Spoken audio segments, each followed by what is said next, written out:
Assalamualaikum warahmatullahi wabarakatuh. Kembali kita bertemu dengan saya Pak Ewin Rinaldi di channel YouTube Pahlawanku, khususnya pelajaran tentang ilmu kimia dan matematika. Tentunya ilmu-ilmu yang telah saya berikan mudah-mudahan bermanfaat bagi siapa saja yang menggunakannya, khususnya para siswa, mungkin SMP sederajat, SMA sederajat, dan juga mahasiswa.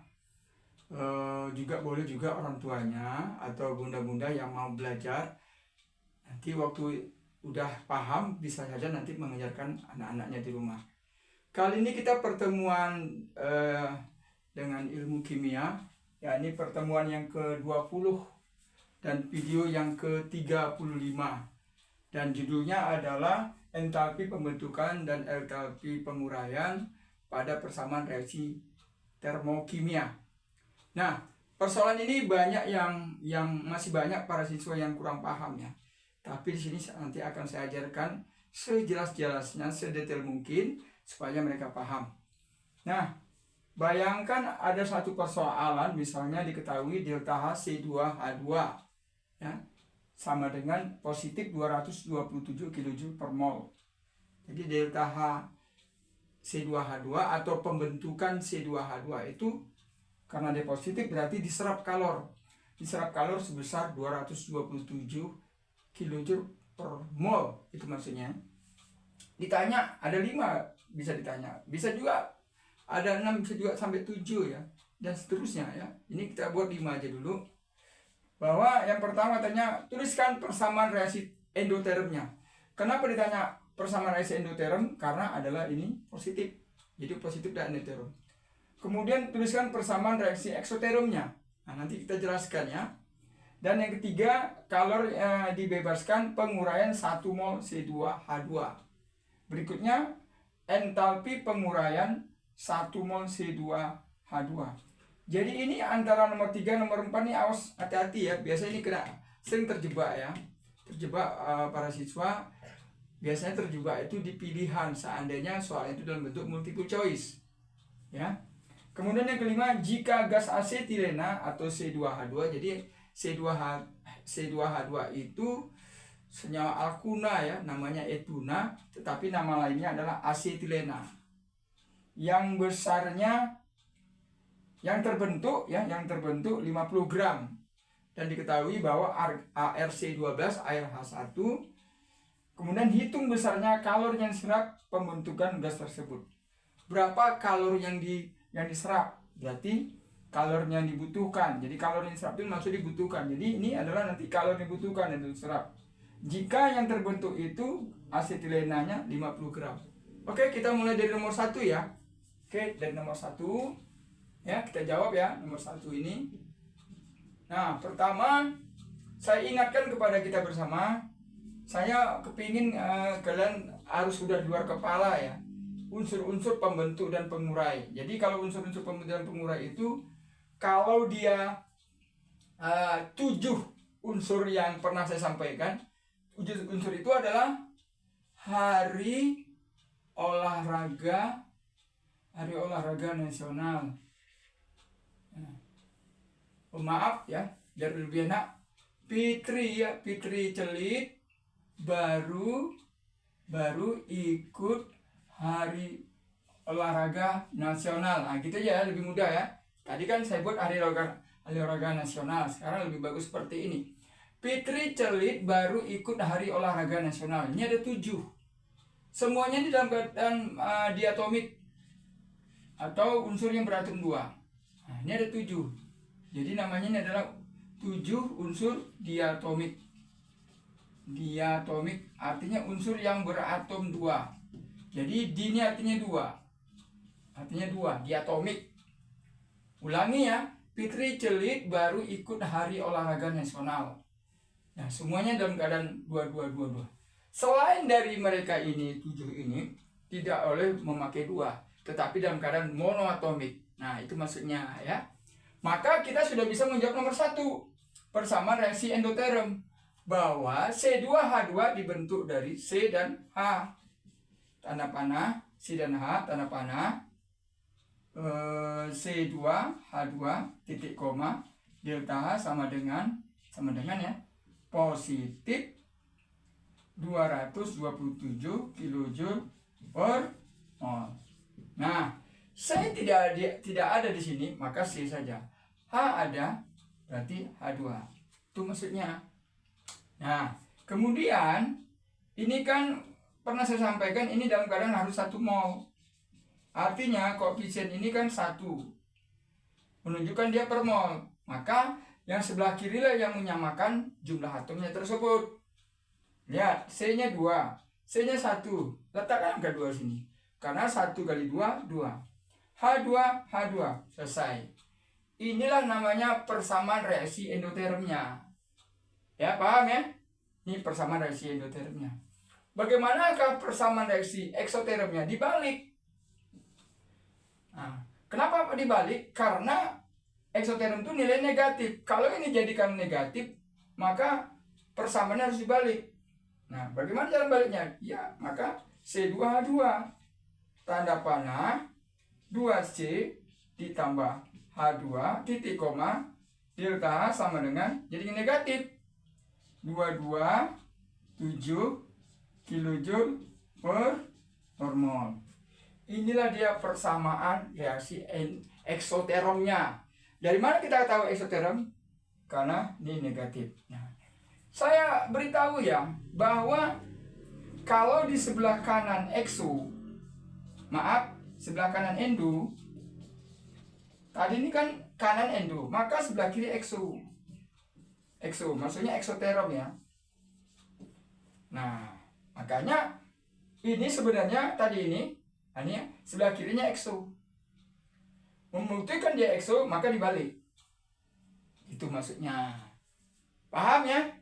Oke ya, nomor 1 dan nomor 2 sudah kita jawab.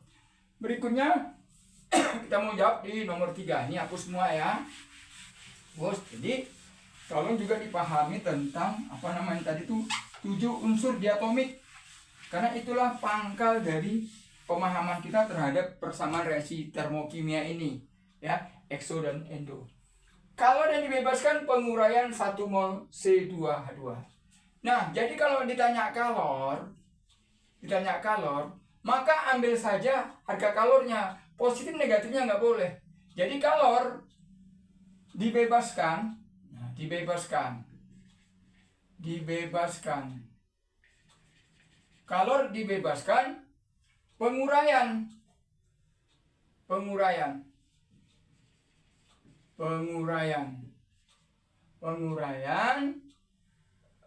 1 mol C2H2. Nah, berarti ini kan kalau di penguraian kan berarti reaksinya tadi kan dibalik, yakni C2H2 tanda panah 2C tadi ya, 2C tambah H2 titik koma delta H sama dengan negatif 227 kilojoule per mol. Kalor yang dibebaskan penguraian, nah ini namanya penguraian 1 mol. Ya, ini kan 1 mol ini. 1 mol. Penguraian C2H2. Nah, kan nilainya kan delta H negatif. Karena ditanya kalor, berarti kalau ditanya kalor, negatifnya tidak boleh ikut. Jawabannya 227 kilojoule. Ini saja jawabannya. Karena ditanya kalor, kan satuan kalor kan joule atau kilojoule. Yang ditanyakan angkanya, nilainya, bukan tanda negatif atau positifnya. Nah, gitu ya. Itu namanya kalor yang dibebaskan penguraian. Atau kalau ditanya kalor pembentukan, ya sebesar ini juga. Kalau ditanya pembentukannya, ya, seperti yang nomor 4, entalpi penguraian. Nah, kalau ditanya entalpi penguraian, ini tadi nomor 3 ya. Kalau ditanya entalpi penguraian, berarti persamaan reaksi endoterm tadi dong. Berarti C2C ditambah H2 tanda panah C2H2 sama dengan positif 227 kilojoule per mol. Maka kalau ditanya entalpi penguraian, jadi entalpinya berarti delta H. Jadi entalpi itu adalah delta H. delta H penguraian. Nah, penguraian delta H penguraian 1 mol. Oh, berarti reaksinya ini pembentukan ya. Pembentukan. Penguraian berarti sama dengan di atas tadi ya. Maaf ya. Biar tahu salahnya di mana ya. Jadi kalau salah jangan langsung diikuti ya. Salah. Penguraian ya berarti seperti tadi ya, nomor 3 ya. C2H2 tanda panah. Kemudian 2C ditambah H2. Ini sama dengan jadi positif ya. Maaf jadi negatif. Ini buru-buru jadinya ya. Nggak apa-apa ya, pelan-pelan ya.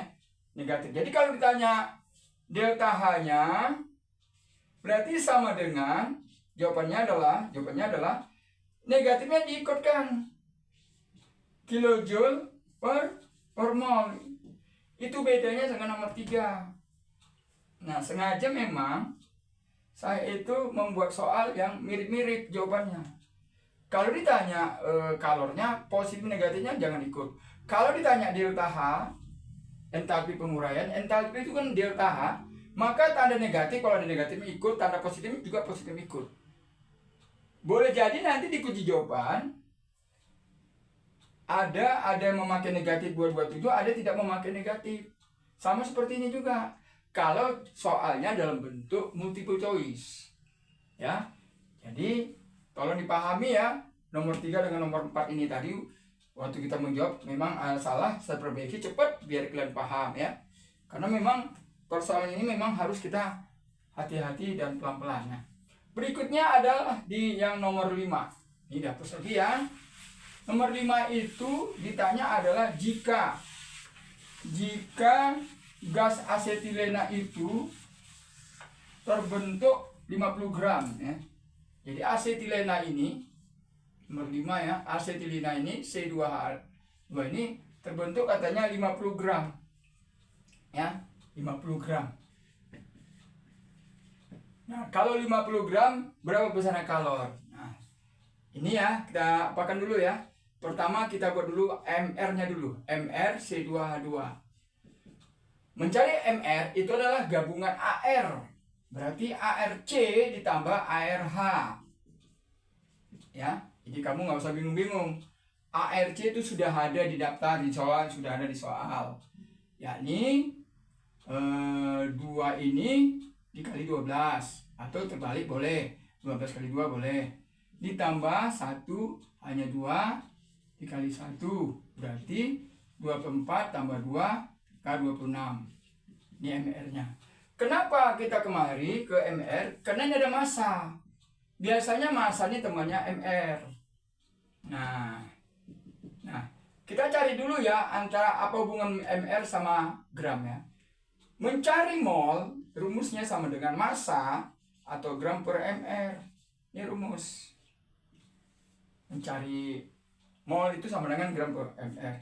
Nah, berarti kalau massa dari C2H2 ini sama dengan massanya adalah 50 gram, mr-nya 26, berarti berapa ini?